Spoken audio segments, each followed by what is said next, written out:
श्री गणेश चतुर्थी की कथा। श्री गणेश चतुर्थी, जिसे विनायक चतुर्थी भी कहा जाता है, भारत के सबसे प्रिय और रंगीन त्योहारों में से एक है। ये न केवल भारत में, बल्कि पूरी दुनिया में रहने वाले हिंदू समुदायों द्वारा बड़े उत्साह से मनाया जाता है।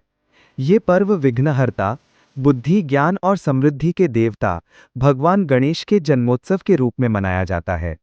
ये पर्व केवल देवता की पूजा नहीं है, बल्कि नए आरंभ और सामूहिक भक्ति का प्रतीक भी है। भगवान गणेश का जन्म। हिंदू शास्त्रों के अनुसार गणेश जी का जन्म अत्यंत रोचक और गहन प्रतीकवाद से भरा हुआ है। देवी पार्वती, जो भगवान शिव की अर्धांगिनी है, ने स्नान करते समय अपने उपयोग के चंदन के लेप से गणेश जी की रचना की। उन्होंने उस लेप से एक बालक का रूप बनाया और उसमें प्राण फूंक दिए। ये बालक गणेश को स्नान करते समय द्वार की रक्षा करने का आदेश दिया गया।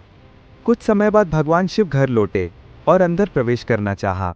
गणेश जी, जो शिव जी को नहीं पहचानते थे, उन्होंने मां के आदेश के अनुसार उन्हें रोक दिया। बालक के इस प्रतिरोध से शिव क्रोधित हो गए। शिव जी और उनके गणों ने समझाने की कोशिश की, लेकिन गणेश जी अडिग रहे। अंततः क्रोध में आकर शिव जी ने उनका शीश काट दिया। जब मां पार्वती को इस घटना का पता चला, तो वे अत्यंत दुखी और क्रोधित हुईं। उन्हें शांत करने के लिए शिवजी ने वचन दिया कि वे गणेश को पुनः जीवित करेंगे। उन्होंने अपने गणों को आदेश दिया कि वे पहले दिखने वाले जीव का सिर लाएं, और वो जीव एक हाथी था। उस हाथी का सिर बालक के शरीर पर लगाया गया और गणेश जी पुनः जीवित हो गए। उस दिन से गणेश जी को सिद्धि विनायक, विघ्नहर्ता और आरंभ के देवता का आशीर्वाद मिला। तभी से किसी भी शुभ कार्य से पहले गणपति की पूजा की जाती है।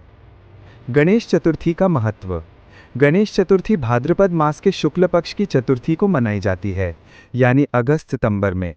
ये पर्व 1.5, 5, 7 या 10 दिनों तक चलता है और अनंत चतुर्दशी के दिन गणेश प्रतिमा के विसर्जन के साथ समाप्त होता है। इस पर्व का गहरा संदेश है। नए आरंभ का प्रतीक। गणेश जी सफलता और शुभता के प्रतीक हैं। समानता और एकता का संदेश। ये पर्व समाज के सभी वर्गों को जोड़ता है।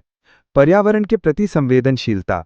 परंपरागत रूप से मिट्टी की प्रतिमाएं बनाई जाती थीं, जो प्रकृति में विलीन हो जाती हैं। ऐतिहासिक और सांस्कृतिक पृष्ठभूमि।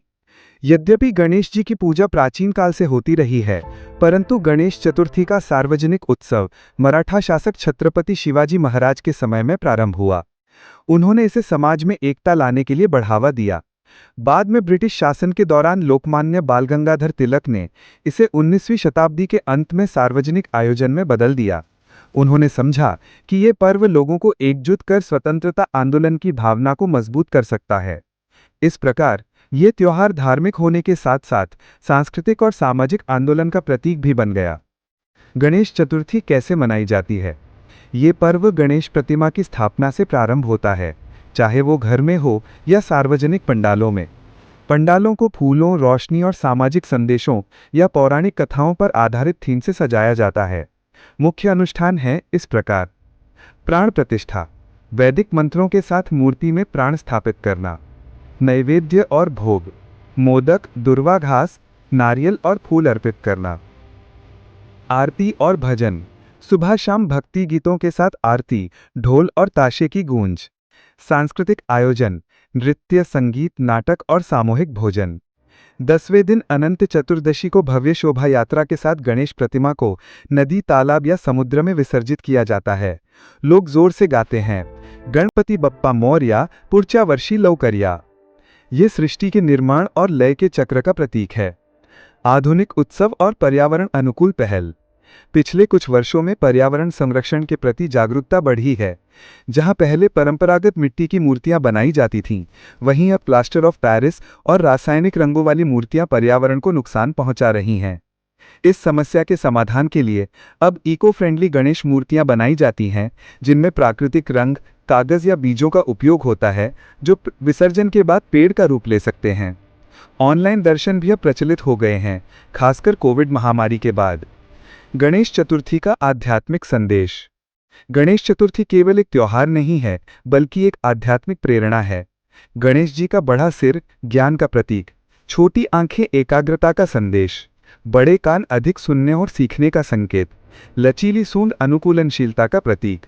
टूटा हुआ दांत महान उद्देश्य के लिए बलिदान। चूहा सबसे छोटा जीव भी दिव्यता का वाहक हो सकता है। विसर्जन ये सिखाता है कि सब कुछ अस्थायी है और हमें केवल विनम्रता, भक्ति और करुणा जैसे मूल्यों को ही पकड़कर रखना चाहिए।